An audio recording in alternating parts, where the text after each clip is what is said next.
L'écho du soir avec Jean-Rémy Baudot. Bonsoir Jean-Rémy. Bonsoir Nathalie. Et après la France S&P s'en prend cette fois à nos entreprises publiques. C'était l'effet attendu de la dégradation du AAA français. C'est d'ailleurs inscrit dans la méthodologie de Standard & Poor's. Avec la perte du AAA français, la note de tous les organismes publics, toutes les entreprises qui ont l'État dans leur capital est remise en cause. La règle est assez claire. En fait, les entités publiques ne peuvent pas être mieux notées que l'État français. Donc, en pratique, eh bien, S&P abaisse d'un cran la note de plusieurs entreprises publiques, EDF et sa filiale RTE, ainsi que la SNCF ou encore RFF, mais aussi des organismes publics comme l'UNEDIC, la CADES ou encore la PHP.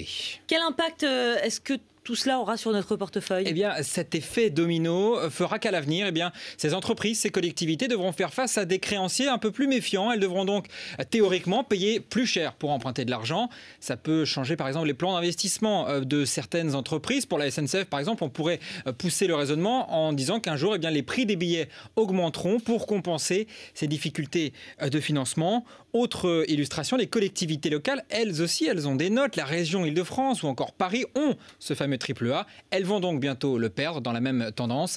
Les spécialistes sont d'ailleurs formels. Cela alourdira un jour le coût de la dette des collectivités et en bout de chaîne, eh bien, ça pourrait provoquer une hausse de la fiscalité locale, une hausse des impôts. D'un coup, le AAA devient très concret.